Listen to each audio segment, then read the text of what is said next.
My name is Dom, 8th generation Arizonan, activist, artist, and I've been working in the campaign world for over 10 years. I'm Senya. I'm an artist, activist Chicana, and I've been involved in politics for over 10 years.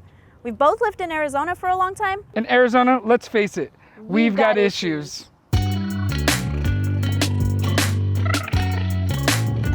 Welcome to the first episode of We've Got Issues, March 17th, a Fuerte Network production. We cover politics for those in the know and not in the know. All right, so the first thing we're going to cover is the tweet of the week. When Ranch tweeted, the government be like, due to coronavirus, we will be providing human rights. Pronounced Eve rightfully responded, terms and conditions apply. All right, next up, read this. We're going to be talking a little bit about coronavirus. The Washington Post put out a simulator talking about how to contain the coronavirus. Here's an animated explanation on the importance of just staying home. So on the screen, we're showing you different situations. First one is when everybody is just assuming their life is normal, living their lives, talking to each other, walking about, going to the grocery store. And if you look at the graph, coronavirus spreads really fast. This is what we're trying to avoid. Full quarantine, basically you divide two communities. They're both living their lives, it's just that the disease is contained in one community. On the left, you have the orange infected dots. Okay. And on the right, you have the blue non-infected dots. Eventually, you're going to have contact between the two communities. Right. You're gonna get people recovering. And so over the lifespan of this graphic, like they're changing colors, so that means like that's the time it takes to heal? Yeah, it's the time for a coronavirus to stop spreading. Got it. Some social distancing. So you can see that there are a couple little clusters. They're not really moving. There's still movement. There's still people going about their business and doing certain things. So this can be somebody who has to go work at the grocery store, or somebody who is making out deliveries of things that we need to continue our lives, right? But the vast majority of those dots, the vast majority of us people, are doing our best to stay away from each other and stay home. We're trying to make it so we don't spike up, right? And we don't have a mass spread of the virus, because that's where the most damage can happen. So that's like what flattening the curve means. Right. And when you hear people talking about social distancing, everybody is doing their due diligence. If everybody is taking it seriously, not going to social events, not going to the bar, not going to the library, not going to a bunch of places, we're going to include the link in the show notes. But I learned a lot reading this article, talking about how disease spreads. Cool. So, looks like we really want to minimize the curve of the spread of the infection. Wait, so why were we going to shut off people's water in the first place? As the government scrambles to respond to the pandemic and an associated economic crisis, they're taking much-needed steps to ensure paid sick leave, family leave, halt some evictions and utility shutoffs, and more. Some are even calling for universal basic income. Even though many of the measures come with caveats, it is still an astonishing reminder that most of these radical demands have always been both possible and desperately needed, virus or no virus. Next up is our Watch This of the Week. Sanya, you want to talk to us about what happened? All right. I mean, virus aside, we still have some important stuff that happened recently, right? So a couple weeks ago, the Civilian Oversight Committee passed through the City Council. And this was a big victory. This model, we really fought for this model. We spent like 5 hours giving testimony to the City Council on why a stronger model was needed. And it was voted through. Wow. It was voted through by one vote, the nearest margin. The city of Phoenix, with like the whack police department that we've had in the last couple of years, voted to do this? That's insane. Yeah, and it was with a lot of community pressure, right? So this wasn't out of the goodness of the council's hearts. It was with the leadership of certain council members and the community leading and speaking up in support of the stronger model. Yeah, and I love the video that Bodet in Action put together on this big victory. I think we should watch this.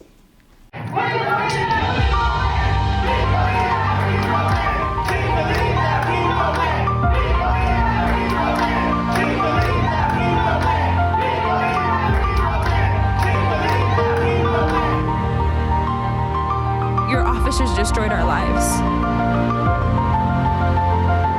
Kids don't dream of being police anymore, they run and hide from them. voice in civilian oversight. That's what we're here for. I'm not leaving till we get it. Thank you. Passes by the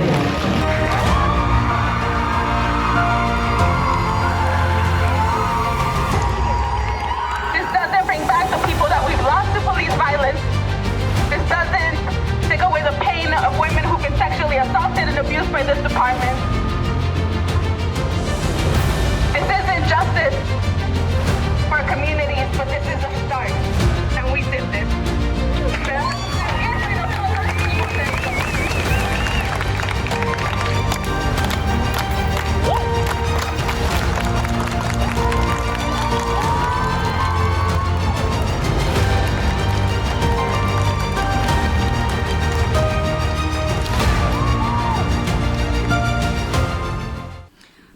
That's a super powerful video, and Bodega in Action continues to be the top advocate for police accountability, the top advocate for our resources, our tax dollars, our city budget, representing our needs.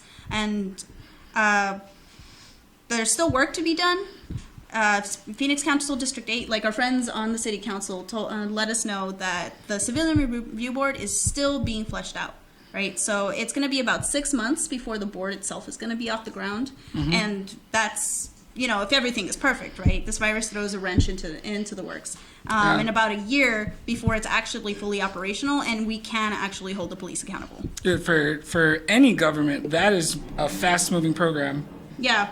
I mean, stay tuned. Go to facebook.com/PHX District 8 for more details. I'm sure Councilmember Garcia and his team are going to make sure that we're informed on every step of the process, regardless of the quarantine. And we will keep you in the loop on what we know in the future. So as you see on my shirt from yesterday, I voted, wore my sticker to show off. But it seems that, you know, Biden won our state 49% to 36% for Bernie Sanders. Personally, I feel like for every election in Arizona, you should have to have 50% plus one person to win our state. But since that's not the case, I think we're moving forward with what we got right now. Right.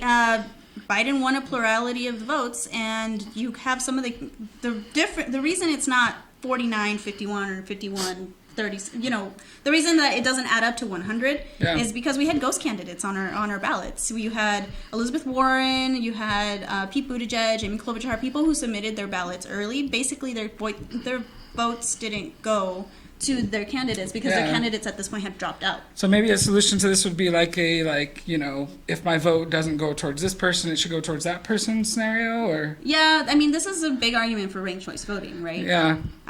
We can go more into that later on, but basically you select 1, 2, 3. These are my top 3 candidates, and if your number 1 doesn't get more than 50%, it gets dropped off. So is this it for Bernie?